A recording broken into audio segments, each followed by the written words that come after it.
All right, so I made a elaborate screencast video. It was my first attempt doing something like that. Was actually pretty pleased with how it turned out, and found out that there are limits to the size of video files that you can upload to your blog.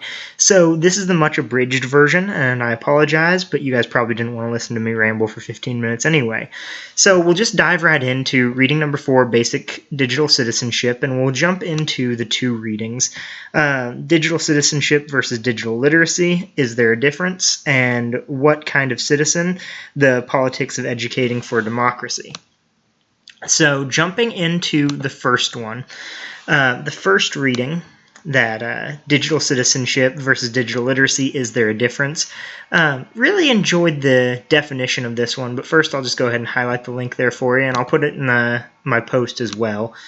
I liked that this gave digital literacy definitions over time, because many times as I've researched, I've kind of felt like it was a bit of a moving topic, but highlighting what I really liked from this article.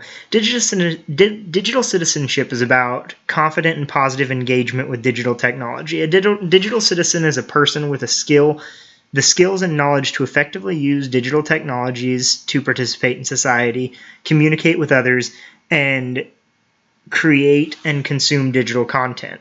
I really liked that reading because for that it was kind of the first time that I thought about a digital citizenship as a digital citizen as a citizen of society, because that so closely parallels a lot of the societal definitions of a citizen. I studied political science and history as my undergraduate, and it was that aha moment of, wait a minute, I can think about this as a community and citizens having buy-in and what would build a good citizen. But if that wasn't enough, the next reading really hit the nail on the head for me. What kind of citizen and the politics of educating for democracy. So this is the part that I went way too long-winded, and I'm going to cut a lot out here. Basically, I'm just going to hit on the one part that I really liked. Before I jump down, I'll highlight the link there, and I'll have that over as a hot link in the post as well. The thing that I really liked about this was it broke down citizenship into 3 types of citizen, which political thinkers have been trying to establish models for citizenship for centuries, for thousands of years. I'm thinking to Hammurabi and Sun Tzu as some of the earliest recorded, but it's been a hot topic in politics for a long time. Every political thinker has a different take on it, but I felt like they did a really good job of creating these 3 types of citizens, and that was the personally responsible citizen. The personally responsible citizen is acts responsibly in his or her community by, for example, picking up litter, giving blood, recycling, obeying laws, staying out of debt.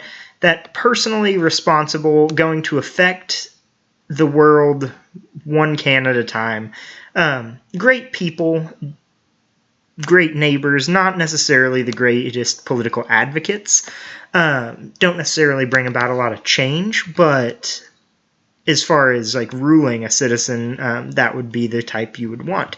Participatory citizen, I feel like, is going to be the most common, just in my experience and from what I've read. And that's good citizens as those who actively participate in the civic affairs and social life of the community to locate state and national levels. We call this kind of participation a participatory citizen.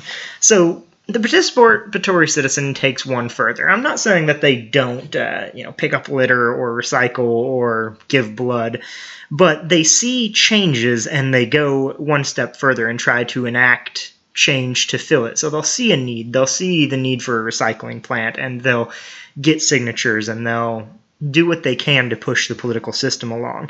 I feel like this one's probably the most common, as well as the most impactful. So I'm a fan of participatory citizenship. The justice-oriented citizen, a little bit harder for me to understand on this one, but our third image of a good citizen is perhaps the perspective that is least commonly pursued. Justice-oriented educators argue that effective Democratic citizens need opportunities to analyze and understand the interplay of social, economic, and political forces. So the justice-oriented citizen kind of builds off of the participatory citizen, but they need one further. They need to be convinced. They need to be persuaded, and when they do act, they want to be politically active and enforce major sweeping change, not just do something that's going to benefit the community.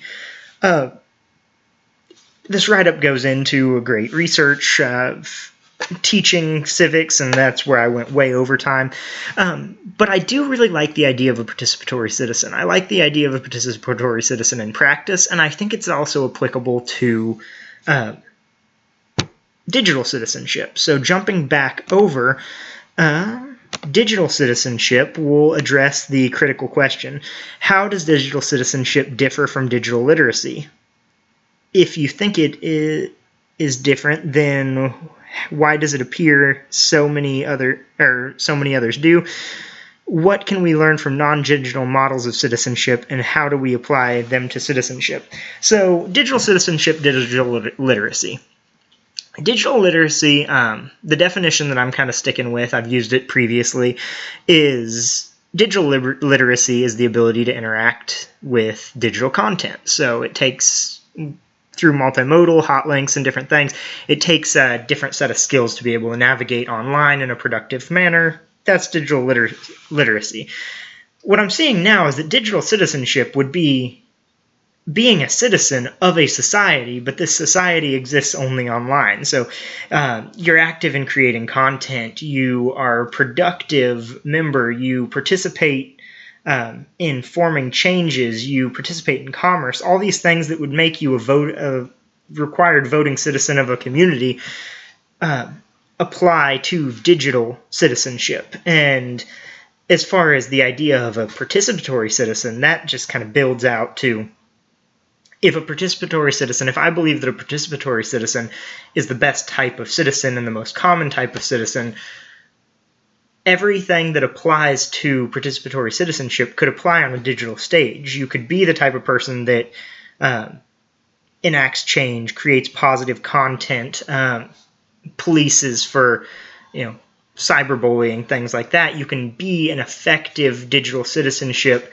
that builds an effective environment and goes out and influences others to make positive changes without being a super activist and without thinking that you can only control your own actions. That digital citizen can also be a digital participatory citizen. So what can we learn from non-digital models of citizenship, and how do they apply to citizenship? Just kind of circling back there, I guess I answered that in the last one. You could look at any citizenship model if you consider the digital world to be its own place and apply it to a digital citizen. They're taking part in activities, they're contributing in a positive manner, they're adding to commerce. They are, by all definitions, a citizen, but they're a citizen of this purely digital world, meaning they could have dual citizenship, I guess. So let me know what you think. I apologize you missed several minutes of my rambling. Hopefully it's short enough to upload this time, and have a good one.